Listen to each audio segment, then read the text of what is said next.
Arizona, 1879. The cruel drought dried up not only the land but also hope. Sarah Peterson's farm was once the pride of the fertile valley, but now it was just a burnt-out piece of land. The 28-year-old woman's gaze swept across the property. During her 3 years of widowhood, she learned what true struggle meant. After her husband's death, she was left with only one treasure, an old cow that James had bought for their wedding. But when desperation is greater than hope, sometimes we must make the hardest decision. She never thought that this very decision would turn the wheel of her fate in a way she couldn't even imagine. The red light of sunrise painted the sky when Sarah Peterson got up. Her legs ached, her hands were calloused from all the work, but today she wouldn't work the land. Today she's going to town. Today she's selling Marigold, her last cow. Sarah stepped to the window. Her gaze drifted to the distance where once lush pastures and golden wheat fields swayed. Now only dust and dried earth remained. The drought had lasted for 3 years, and this was harder than ever before. Farmers in the area were leaving their lands one after another, moving to cities to find work or heading west where it was said rain still fell.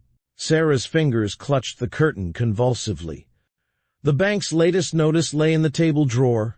They owed 3 months of payments, and if they didn't pay by next week, they would lose their home.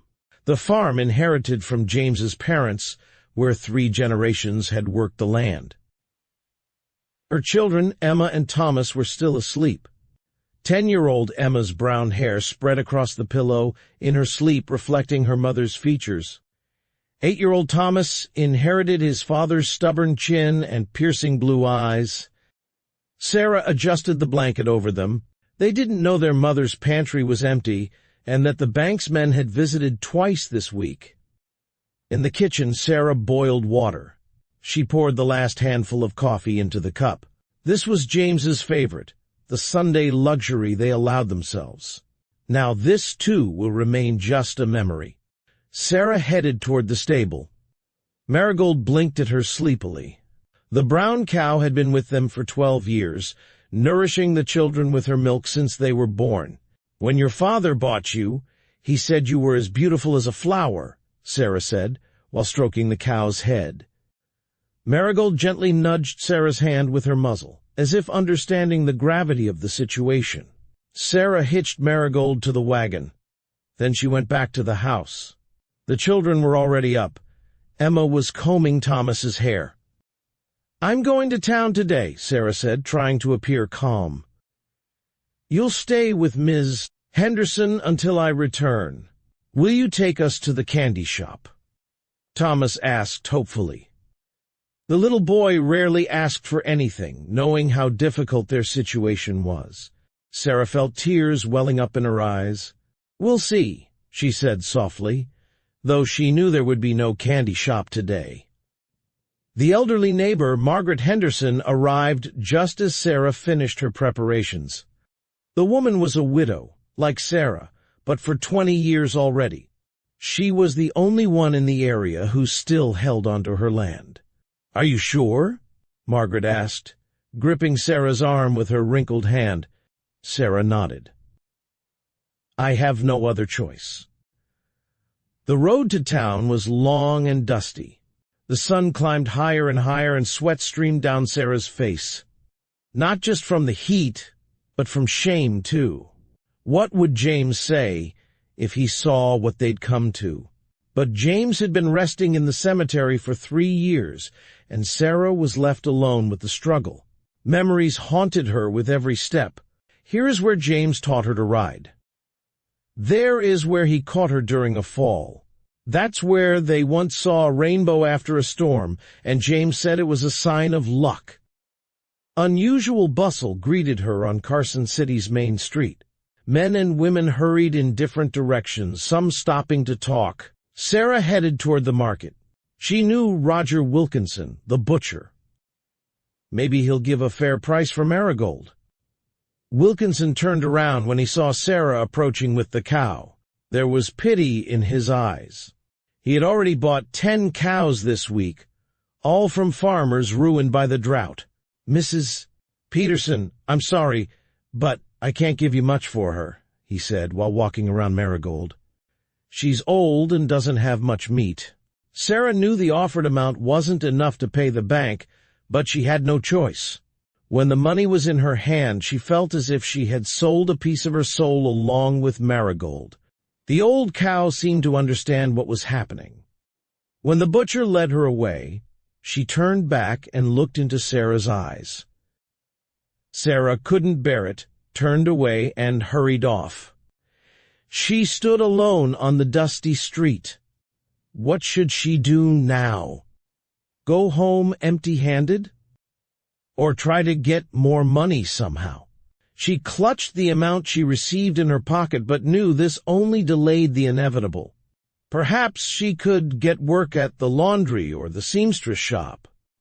Maybe as a servant for a family. Her thoughts were interrupted by shouts. Gunshots were heard from the other end of town. Sarah instinctively turned toward the sound, as did others. A man lay in the dust in front of the Silver Dollar Saloon. People gathered around him, some shaking their heads. "That's Sullivan again," remarked a woman beside Sarah. "He never learns." Sarah moved closer. The man on the ground was trying to get up with a bleeding shoulder. No one helped him. Sarah didn't think. She just acted. She hurried over and knelt beside him. "He needs to be taken to the doctor," she said to those around her. "Help me." "He started it," said a man from the crowd. "He insulted Hawkins' honor." "So we let him die?" Sarah asked sharply. "Stand aside if you won't help." To Sarah's surprise, people obeyed. Two men finally grabbed the wounded man and carried him up to Dr. Collins's office. Sarah followed them. When the doctor examined the wounded man, it turned out that the bullet hadn't caused serious injury, but the man had lost a lot of blood. "Hawkins was always a terrible shot," remarked the doctor while bandaging the wound. "If he had aimed better, you'd be dead now, Sullivan." The wounded man sat up on the bed. His attire was elegant, though now blood-stained. He appeared to be around 40, with strong features and lively eyes. His gaze met Sarah's. "Thank you, madam," he said. "I'm Michael Sullivan. How can I repay your help?" Sarah blushed. "I didn't do it for repayment. I must go. My children are waiting." Before Sullivan could say anything, Sarah hurried out of the office. On the street, she almost collided with a man. It was Jack Hawkins, the banker who had sent the demand letters. Sarah quickly avoided him, not wanting to meet him now. On her way home, Sarah wrestled with 1,000 thoughts. What should she tell the children? How would she explain Marigold's absence? And what would become of them if they lost the farm? Emma immediately noticed Marigold was missing. "Where is she?" she asked, her eyes tearful. Sarah sat down with the children at the kitchen table. She explained that she had to sell Marigold to pay the bank. She told them that even this might not be enough, and they might have to leave the farm. Thomas sniffled, while Emma looked angrily at her mother. Dad would never have sold Marigold. She shouted, then ran out of the house. Sarah didn't go after her. She knew her daughter was right. James would never have sold the cow. But James wasn't alive anymore, and she had to make decisions even if they were difficult ones. The next morning, Sarah was preparing breakfast when there was a knock at the door. When she opened it, to her surprise, Michael Sullivan was standing there. His shoulder was bandaged, but he looked much better than the day before. "Mrs. Peterson, excuse the intrusion," Sullivan began, removing his hat. "I came to thank you for your help." Sarah was surprised. "How did you find me?" she asked. Sullivan smiled. "In a small town, it's hard to keep secrets. I asked around about who that brave lady was who helped when others turned their backs." Sarah didn't know what to say. I just did what had to be done. Sullivan looked around the farm. I can see times are tough here, he said. Before Sarah could answer, a wagon appeared on the road. It was Sullivan's men, and on the wagon, Sarah couldn't believe her eyes. There was Marigold, the cow. Emma and Thomas ran screaming to the cow, hugging its neck. I bought it from the butcher, Sullivan explained. I have a large cattle ranch beyond the mountains. One cow, more or less, doesn't matter. Sarah didn't know what to say. I can't accept this, she stammered. This is too much. Sullivan smiled. His smile warmed Sarah's heart, something she hadn't felt in a long time. Please consider it a token of my gratitude, the man said. But that wasn't all. Sullivan took out a paper from his pocket. It was the bank receipt. He had paid off Sarah's debt. Sarah stared at the paper in shock. Why would you do this? She asked quietly. Sullivan sat down on the porch. He explained that he was a cattle rancher in the nearby valley. His wife died 5 years ago, and he'd been living alone since. He saw Sarah's courage and kindness when she helped him, while others turned away. You know, Mrs. Peterson, true kindness is rare in this world, he said. What happened yesterday reminded me of something I lost long ago. Faith in people. Sarah was still confused. She was too proud to accept charity, but she knew she had to do it for the children. Sullivan seemed to read her thoughts. This isn't charity, he said. I have a business proposition. Need someone to run my household. The estate is large. There's lots of work. You and the children could come. Separate house, good pay. And Marigold can come too. Sarah didn't know what to say. This offer would save them. But to leave the farm James built? Their shared memories were here. James rested on the hillside here. Sullivan saw her hesitation. You don't have to answer now, he said, standing up. Think about it. The estate is only a day's wagon ride from here. You can come see it any time. After Sullivan left, Sarah sat on the porch, watching Emma and Thomas play with Marigold, as if yesterday hadn't even happened. But Sarah knew the problem wasn't solved. The bank debt was paid. But what about next month? And after that? She pondered all night. In the morning, she walked to James's grave on the hillside. The dawn breeze ruffled her hair as if James was caressing her one last time. What should I do, James? She whispered to the headstone.